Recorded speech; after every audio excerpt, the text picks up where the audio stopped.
Are you appreciating the evolution of your desire?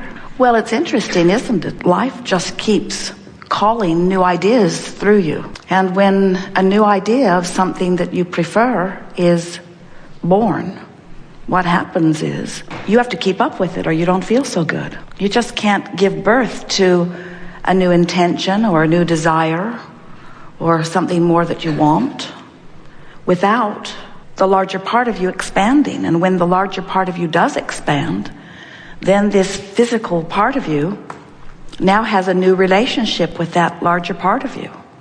Do you see how that works? You were source energy before you were who you know yourself to be in this personality, in this body. But you are eternally tied to this non-physical part of you. You are vibration, primarily. And the larger part of you, the eternal part of you, is always, always this non-physical vibrational energy.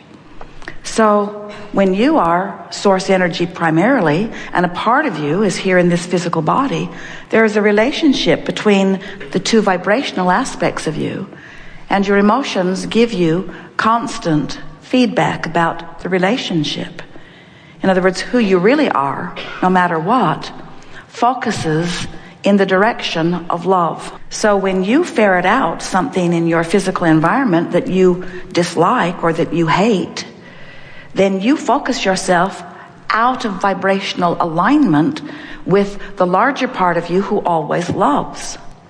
Sometimes when we say that to our physical friends, they say, Abraham, you've got to be kidding. You mean my inner being or the source within me can look at what I'm looking at and feel love? And we say, the source within you finds a way of finding love or does not look. But what you have to remember is every particle of everything that exists has wanted and unwanted within it. And so maybe the best terminology for you is that your inner being, that God within you, is just a really, really good focuser. Someone who finds the best in everything and holds firmly to that expectation. And that is, in fact, why this expanding universe of which we are all a part remains so consistently viable and good.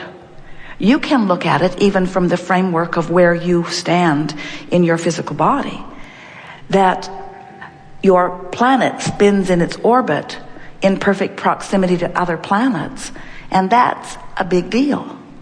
It's not on your to-do today list. It's not something that you form government committees about. In other words, there are commissions on just about everything, but planetary orbiting isn't one of them. And the reason is because there are many things that you understand are not your doing, not your creating. In other words, there is a broader creation that is taking place, and the non-physical part of you is and was all part of that. So what part in the creative process do you now play? Here you are, focused in your physical body, and you are giving birth to constant new requests. And something that you may not understand is that every time, if you're sick, you ask for wellness and you emanate a rocket which is received by the non-physical part of you and brought into clear focus and held for you. If you don't have enough money and you ask for more, vibrationally speaking, the non-physical part of you becomes more prosperous in the moment of your request. But in your physical form, you don't want to talk about vibrationally speaking. You want to know, where is my physical wellness? Where is the money? Where is the new car? Where is my lover? Where are those things that I have been asking for? It's not very satisfying, Abraham, to hear you crowing about this vibrational reality or about what my inner being now has received as a result of my requesting it from my leading edge creative position. But we want you to understand that every time you ask for anything, whether you use words or whether just by knowing what you don't want, there is an other side to that vibrational wave and proportionate about what you do want, you are constantly asking all day, every day for improved life, whether you are a full-fledged creative genius human, or whether you are a one-celled organism, or whether you are the cells in some physical body, you are constantly asking, and the source within you takes the request and becomes it vibrationally. Now, that's not a very satisfying string of words for you unless you remember or understand that everything that you see in your physical world is an extension of what was a vibrational reality. In other words, vibrational reality precedes everything that is a reality. So when you get it, that you are emanating thoughts all over the place that are coming into fruition because law of attraction is assembling the cooperative components, then you begin to understand that when you think about what you want or about what you don't want, law of attraction brings it to you immediately.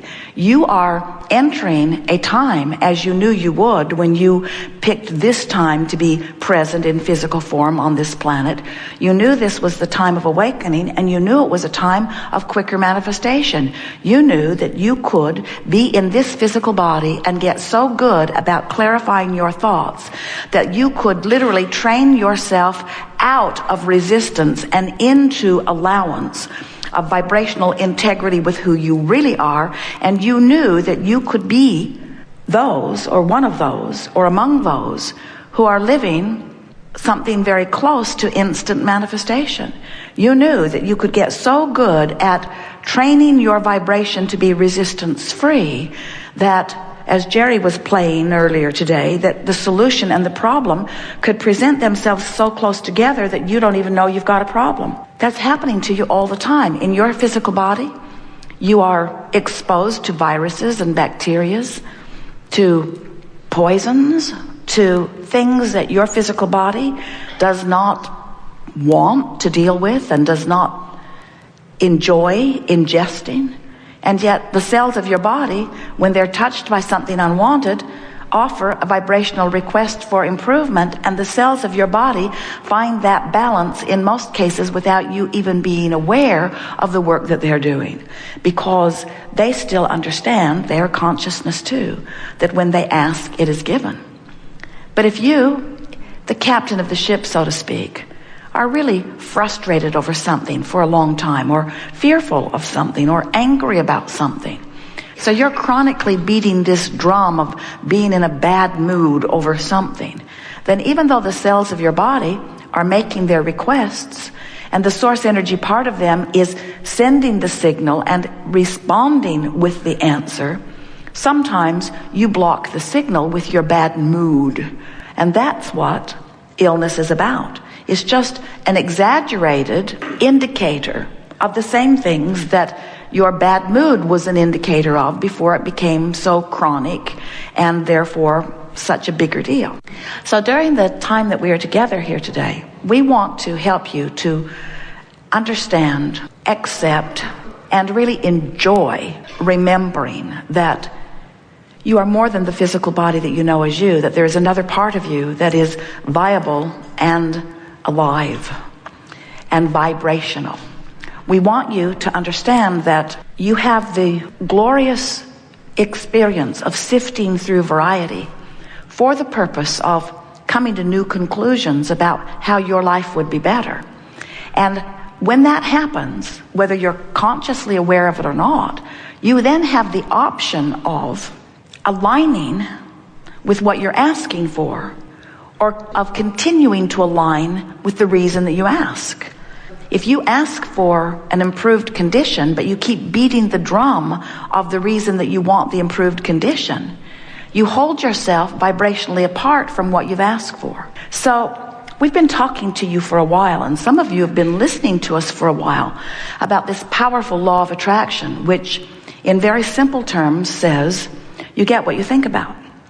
Law of attraction says that which is likened to itself vibrationally is drawn to it. It's like radio signals. When you set your tuner at 98.7 FM, you hear from that broadcasting station.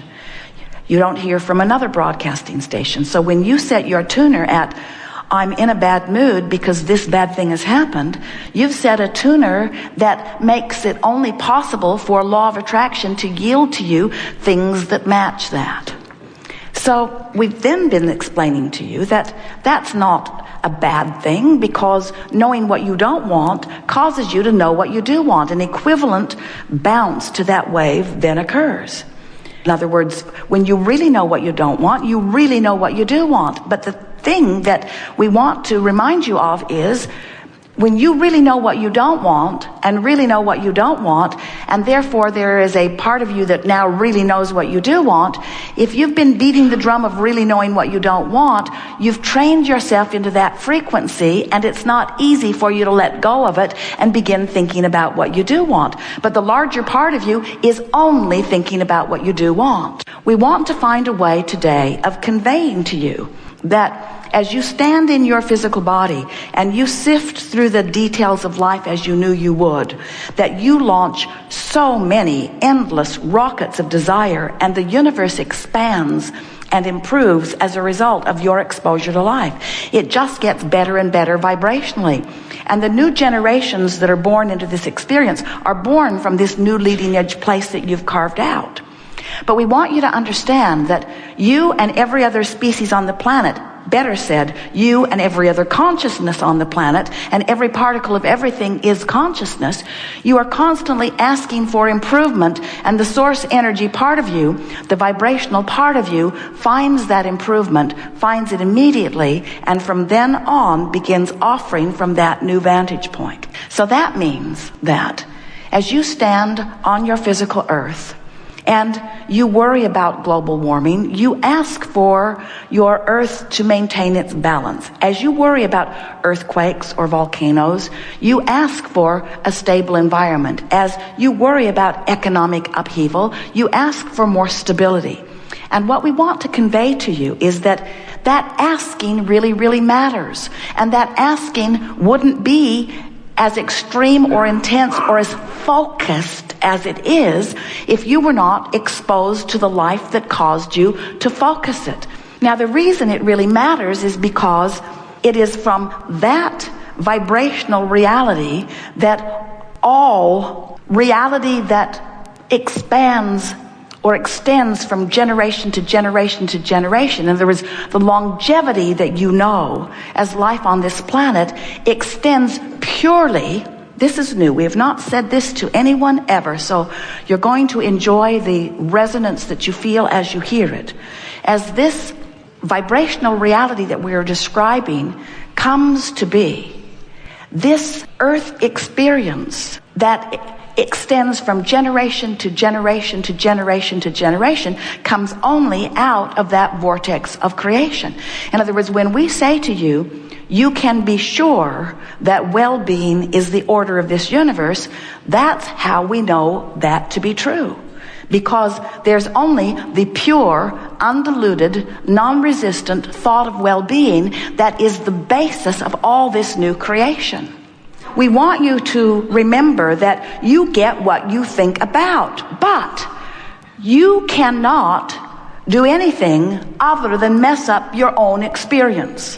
What you think about here in this physical realm, of course, law of attraction is responding to it. You get what you think about. But we want you to understand, we want you to get it, that there is this vibrational reality that is formed, that the larger part of you, the eternal part of you, the part of you that lives on and on and on, the part of you that is the next generation and the next, the part of you that is God force, the part of you that keeps this planet spinning in its orbit in perfect proximity to other planets, that part of you is the receiver and the holder of the best of life that you're synthesizing. In other words, we want you to hold in your mind the idea of this place marker that source energy is, that as you carve out the details of life experience and you know what you don't want to be sick, you want to be well, and on and on and on. As you keep emanating those rockets of desires, source energy, the God force within you, inner being, whatever you're wanting to call that, holds that positive place marker. And law of attraction keeps responding to that powerful, positive place marker. Now, the reason that we're giving this to you is because we want to give you words that reassure you unequivocally of the well-being and the longevity of the eternalness of that which is you. We want you to understand that the well-being of that which you are living here on this planet is unequivocally assured.